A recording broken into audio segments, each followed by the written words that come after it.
Salut, je suis Vincent Lopez et je te présente Ensemble, Impactons Demain, un podcast qui te parle de demain, de durabilité, mais pas que, et pas comme tu l'imagines. Je te propose un voyage stimulant autour de thématiques variées qui me passionnent, comme les crypto-monnaies, le développement personnel, le zéro déchet, les nouvelles technologies ou encore la gestion de tes finances personnelles. Quel que soit le domaine, je décortique les actions de notre quotidien en les analysant sous le spectre de leur impact sur le monde de demain. Comment tes choix, tes décisions, influencent notre futur, celui de nos enfants et aussi celui de la planète? Quelles sont les solutions pour vivre avec notre temps, tout en respectant notre environnement et le vivant de manière générale? Alors bienvenue dans Ensemble, Impactons Demain.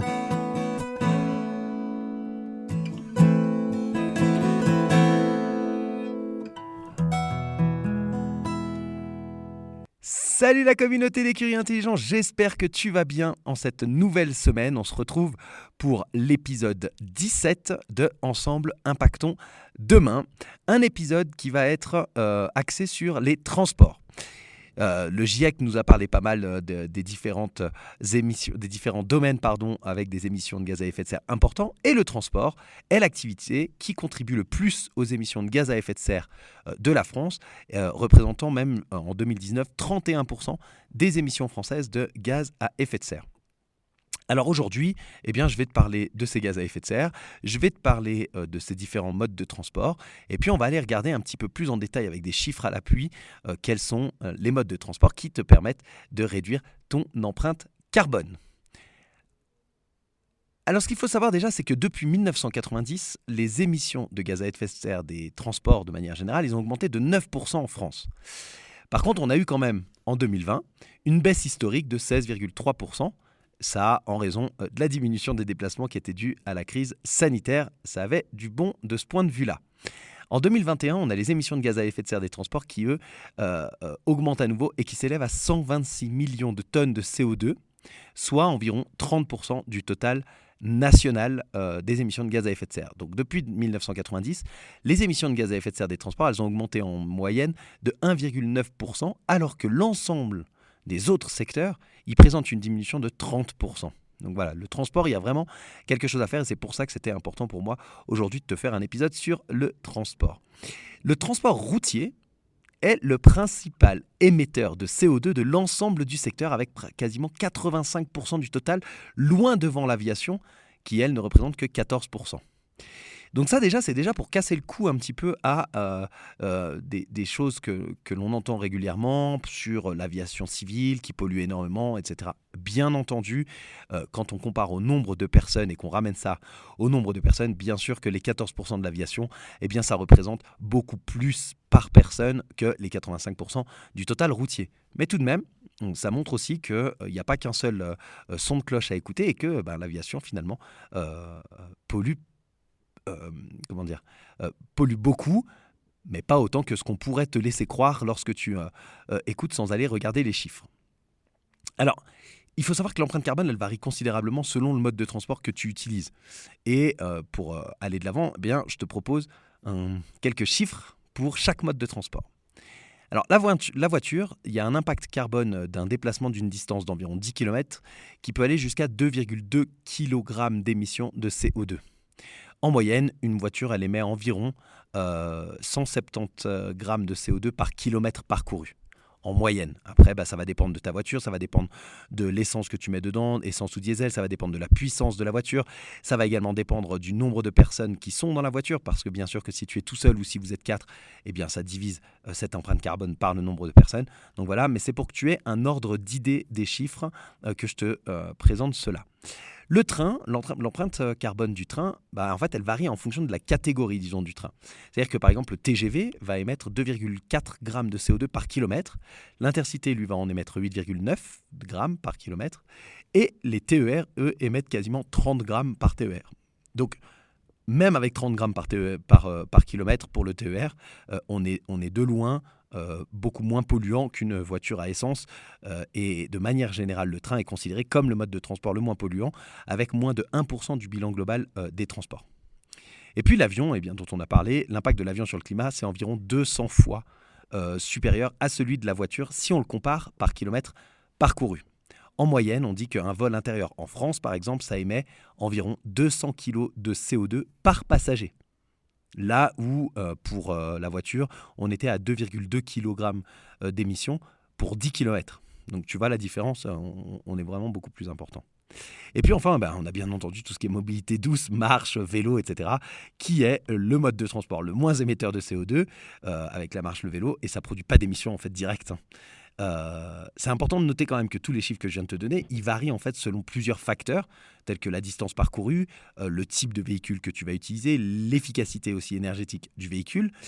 Mais il est clair que les choix que nous faisons en matière de transport, elles ont un impact significatif sur notre empreinte carbone et donc sur l'environnement.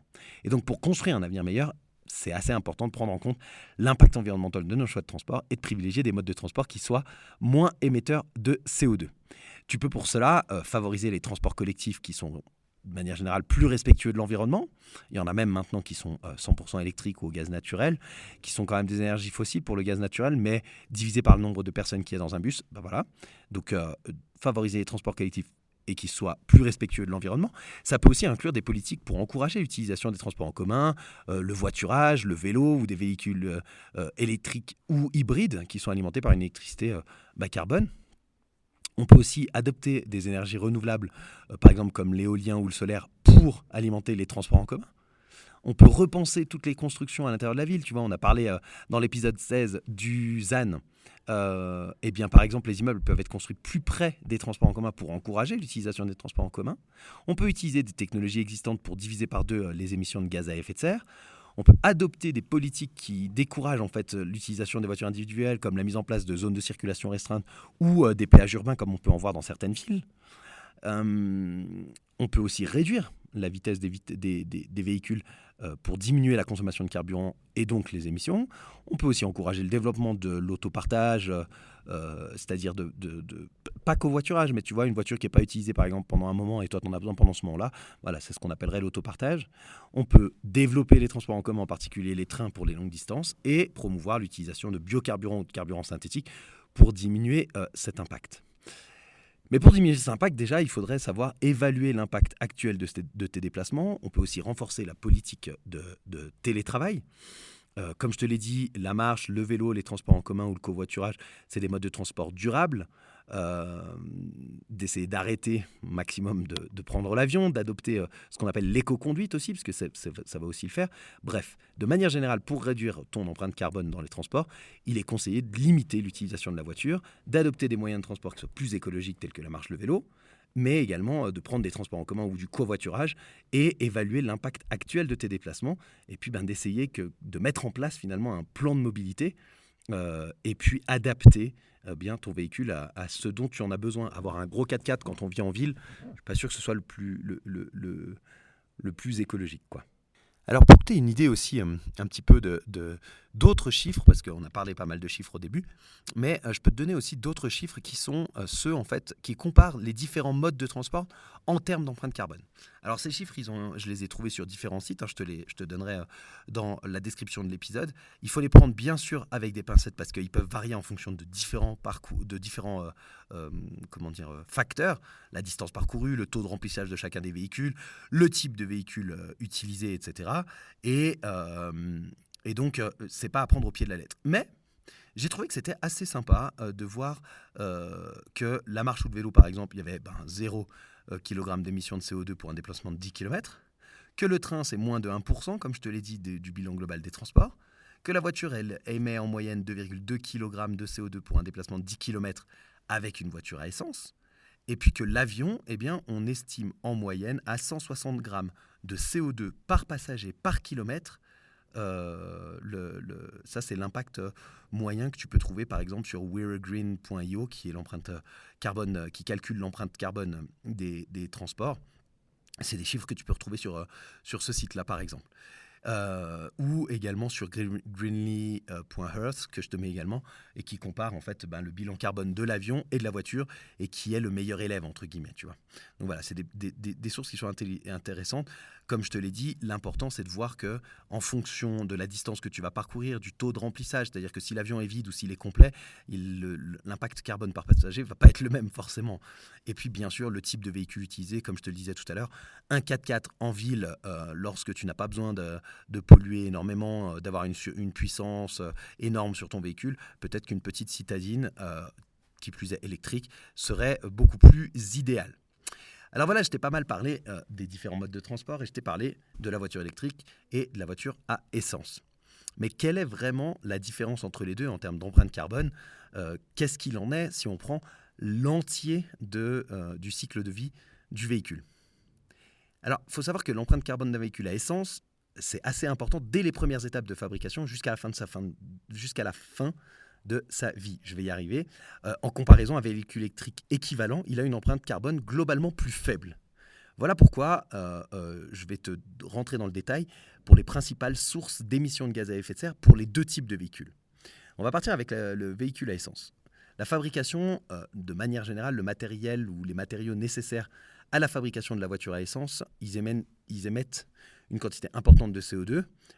La fabrication d'une voiture, on estime que ça émet environ 5,6 tonnes de CO2. Ça, c'est sur le site cnbc.com que tu pourras retrouver dans les sources de l'épisode.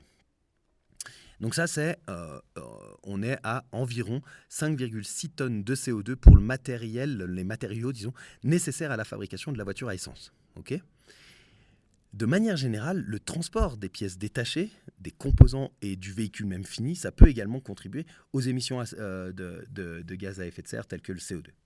Ensuite, bien entendu, avec la voiture à essence, l'utilisation, ça brûle de l'essence. Et donc la combustion de l'essence dans le moteur, elle émet des gaz à effet de serre, principalement du CO2. Et puis ensuite, il y a également l'entretien. Les produits utilisés pour l'entretien ou la réparation de la voiture à essence, ça peut émettre aussi des gaz à effet de serre. Et puis la fin de vie, les émissions de gaz à effet de serre qui sont liées à la fin de vie d'une voiture à essence, ça dépend du type de traitement qu'on va choisir. Si le véhicule il est recyclé, les émissions elles seront moins importantes que s'il est simplement mis en décharge. Voilà. Ça, c'est pour ce qui est du véhicule à essence. Pour le véhicule électrique, la fabrication d'un véhicule électrique, elle émet également une quantité importante de CO2, principalement due à la production de la batterie, entre autres, et puis bien entendu de l'acier, comme pour les autovoitures. Cependant, selon une étude, la fabrication d'un véhicule électrique, elle émet environ 8,8 tonnes de CO2, soit seulement 3,2 tonnes de plus qu'un véhicule à essence par rapport à ce qu'on a vu avant. Si tu te rappelles, on était à 5,6 tonnes de CO2, là on est à 8,8, donc on est à 3,2 tonnes de plus. Ça, c'est pour la fabrication. Et ce surplus de tonnes, il vient principalement des batteries. Après, si on reprend les mêmes thématiques que ce que je t'ai pris pour le véhicule à essence, si on reprend le transport, par exemple, le transport des pièces détachées, des composants et du véhicule fini, ça va également contribuer aux émissions de CO2 en fonction du mode de transport utilisé. Très souvent, le camion, le camion routier, et donc émissions de CO2 importantes également pour le véhicule électrique. Ensuite, au niveau de l'utilisation, par contre, là, on a une grosse différence parce que les véhicules électriques, ils ne produisent pas d'émissions de gaz à effet de serre lorsqu'ils sont utilisés. Par contre, l'électricité qui est utilisée pour charger la batterie, elle peut provenir d'énergies fossiles, comme le fuel ou autre, et donc ça peut augmenter les émissions de gaz à effet de serre, mais ce sera toujours beaucoup moins important que de brûler du pétrole. Concernant l'entretien, on est un peu dans la même chose que pour la voiture à essence. Les produits utilisés pour l'entretien et pour la réparation d'un véhicule électrique, c'est à peu près égal à ce qui se trouve dans la voiture à essence, et donc ça peut émettre des gaz à effet de serre. Et puis enfin, la fin de vie, les émissions de gaz à effet de serre qui sont liées à la fin de vie du véhicule électrique, ça dépend, comme pour la voiture à essence, du type de traitement choisi, disons. Mais par exemple, si la batterie est recyclée, les émissions de CO2, elles seront beaucoup moins importantes que si c'est simplement mis en décharge, comme c'était le cas pour la voiture à essence. Donc en conclusion, on se rend compte qu'il y a un impact carbone qui est beaucoup plus important pour la construction du véhicule électrique. Ça, c'est au niveau de son impact carbone. Mais malgré cette empreinte carbone élevée lors de la fabrication, en fait, il a une empreinte carbone globalement plus faible qu'un véhicule à essence parce que l'utilisation même du véhicule électrique ne produit pas d'émissions de gaz à effet de serre et que les émissions associées à la fabrication, elles peuvent être compensées par une utilisation, prolongée de ce véhicule. Et il est également à noter qu'en fonction de la source d'électricité qu'on va utiliser pour recharger la voiture électrique, eh bien, en fonction de cette énergie, si c'est de l'énergie renouvelable pour charger la batterie, ça réduira encore davantage l'empreinte carbone. Alors, on parle beaucoup des batteries, mais c'est quoi finalement l'impact, si on veut, environnemental de la production de batteries pour une voiture électrique? En fait, ce qui se passe, c'est que la production des batteries pour les voitures électriques, ça a un impact environnemental qui est assez important, qui est dû principalement à l'extraction des matières premières jusqu'à la fin de vie des batteries et comment on les recycle. L'extraction des matières premières, par exemple, la production de batteries lithium-ion pour les voitures électriques, ça nécessite une quantité importante de matières premières telles que des métaux rares, des produits chimiques, ce qu'on appelle aussi tout ce qui est les terres rares, etc. Et ces matériaux, ils sont nécessaires à la fabrication de composants tels que les batteries, les moteurs électriques ou les systèmes électroniques de manière générale. Et l'extraction de ces matières premières, ça peut avoir des conséquences environnementales et sociales hyper importantes, telles que la déforestation, la pollution de l'eau et des sols, ou même le travail des enfants dans certains pays. Ensuite, la production des batteries lithium-ion pour les voitures électriques, c'est un processus qui est énergivore au possible, qui nécessite beaucoup d'électricité. Et selon les estimations, la production de la batterie d'une voiture électrique, ça pourrait représenter jusqu'à 30% des émissions totales de CO2 de cette voiture. Ensuite, les émissions de CO2, elles sont principalement dues à la production de l'électricité qui est nécessaire à la fabrication des batteries.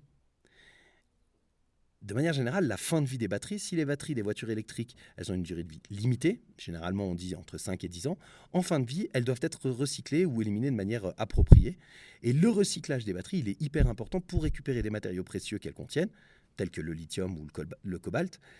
Le problème, c'est que le recyclage des batteries, il est encore peu développé et il y a un vrai défi technique et économique à ce niveau-là. Donc en résumé, la production des batteries dont on parle beaucoup pour les voitures électriques, ça a un impact environnemental hyper important, depuis l'extraction des matières premières jusqu'à la fin de vie des batteries. Cependant, il est important de noter que ces batteries des voitures électriques, elles sont encore plus écologiques que les voitures à essence parce qu'elles émettent moins de CO2 lors de leur utilisation et que les constructeurs automobiles aujourd'hui, ainsi qu'un certain nombre d'autres entreprises du marché de l'automobile, travaillent sur des solutions pour améliorer la durabilité et la recyclabilité, si on veut, des batteries des voitures électriques. Voilà pour ce qui est des batteries. Et voilà donc comment je termine mon épisode aujourd'hui, c'est-à-dire, eh bien oui, les voitures à essence et les voitures électriques peuvent être comparées. De manière globale, la voiture électrique a un impact carbone qui est moins important que la voiture à essence, malgré une empreinte carbone plus élevée lors de la fabrication, entre autres à cause des batteries. Mais il est clair qu'aujourd'hui, il y a un challenge vraiment important en termes de recherche sur le recyclage des batteries, récupération du lithium, du cobalt et de tous ces matériaux précieux qui sont dans les batteries. Et puis c'est une fois qu'on aura résolu ça que peut-être il y aura un vrai avenir envisageable pour la voiture électrique. Maintenant, j'insiste, de manière générale, comme je te l'ai dit, pour des trajets de moins de 3 km, eh bien, on essaye de délaisser la voiture. Ça te permet de faire de la mobilité douce, ça améliore l'air ambiant, ça améliore ta santé et ça permet de réduire ton empreinte carbone. Et puis pour les trajets qui sont plus longs, le covoiturage, les transports en commun, l'autopartage, etc. sont des modes de transport qui te permettent de réduire ton empreinte carbone au maximum. Et puis si la possibilité t'est donnée, eh bien, investir dans une petite voiture électrique citadine, toute légère, te permet également de réduire l'empreinte carbone et également te fait du bien au portefeuille quand on voit le prix du pétrole actuellement. Voilà, écoute, j'espère en tout cas que cet épisode t'aura plu. J'espère que tu auras appris des choses. Je te mets dans les sources tous les sites et toutes les recherches que j'ai pu effectuer et où est-ce que j'ai trouvé tous les chiffres que je t'ai cités. N'hésite pas si tu as des questions sur ce sujet. Et en attendant, moi, je te souhaite une très bonne fin de semaine et je te dis à la semaine prochaine pour un prochain épisode de Ensemble, Impactons demain. Salut!